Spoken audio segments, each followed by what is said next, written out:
Good day everyone. I am Veronica Valverde from BSc 1-3 and I am your instructor for today and I will be discussing battered woman syndrome, postpartum stress syndrome, and postpartum psychosis. But first, let me give you the motivation. You will face many defeats in life but never let yourself be defeated by Maya Angelou. Now let's move on to the objectives of my topics. First, learn and define battered woman syndrome. Distinguish the stages and signs of battered woman syndrome. Learn how to get treatment and help for battered woman syndrome. Learn and define postpartum stress syndrome and postpartum psychosis. Distinguish the difference between baby blues, postpartum stress depression, and postpartum stress syndrome. To discover the signs of postpartum psychosis and to obtain knowledge in order to help those who are experiencing postpartum. Now, let's move on to our first topic, which is the battered woman syndrome. But first, let us define what is battered woman syndrome. The concept of a battered woman syndrome refers to a situation in which a spouse is subjected to a continuous abuse by their partner. It can be emotionally, verbally, or physically abused. It can be a long-term domestic abuse and can be a subcategory of post-traumatic stress disorder or the PTSD. When we say battered woman, it is a woman being abused and the battering or the repeated abuse. Now, let's move on to the stages of battered woman syndrome by Leonore E.A. Walker. There are 3 stages of battered woman syndrome according to Leonore E.A. Walker.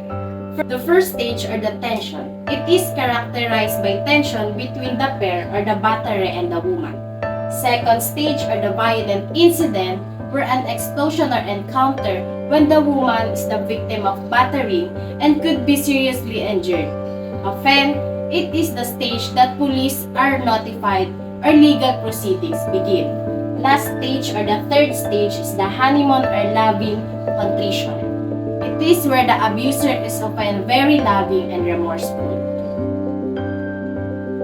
Let me show you the illustration of the third or the 3 stages of battered woman syndrome.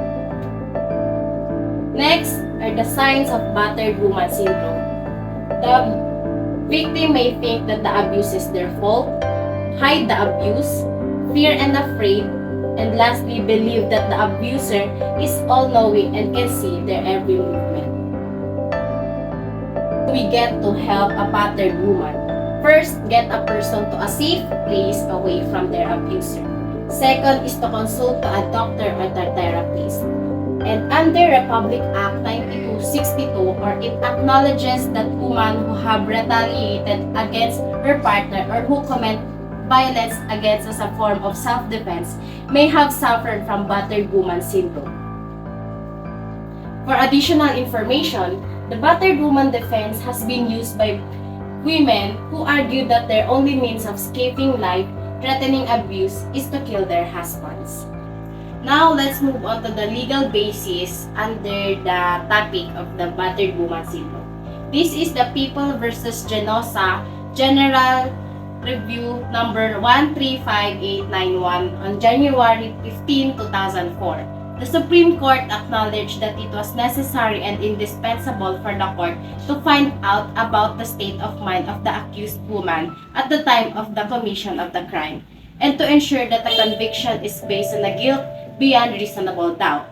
The court, speaking through Justice Artemio Panganiban, was open to the fact that the battered woman syndrome or the battered wife syndrome is a viable plea under the traditional concept of self-defense. Trial court convicted Maribit Genosa for parricide. After demanding the case for the hearing of the expert's testimony on battered woman syndrome, the Supreme Court affirmed the conviction of Genosa for parricide but reduced her sentence for 14 to 6 years after finding 2 mitigating circumstances. The Supreme Court applied Article 13, Paragraph 9 of the Revised Penal Code on mitigating circumstances that of an illness which diminished the exercise of willpower of the offender without however depriving him of the consciousness of his acts. let's move on to our last topic, which is the postpartum stress syndrome and the postpartum psychosis. But first, let us define what is postpartum syndrome. It is an emotional reaction which falls between baby blues and postpartum depression. It is also known as adjustment order, which 20% of the women may also experience postpartum stress syndrome. People experiencing postpartum stress syndrome may feel sadness and causes feelings of anxiety and self-doubt. They may also function fairly well and get through their day, though they feel awful inside. Now, let us define the difference between baby blues and postpartum depression. When we say baby blues, it can happen for 2 to 35 days, and it is a feelings of sadness after having a baby, while the postpartum depression or the PPD is a strong emotional feeling which lasts longer than baby blues.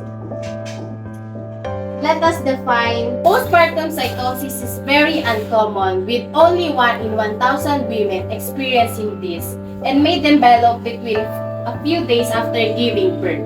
People experiencing postpartum psychosis may harm themselves or their children.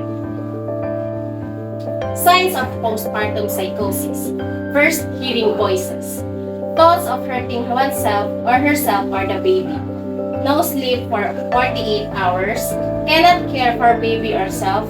Rapid weight loss and cannot control her thoughts.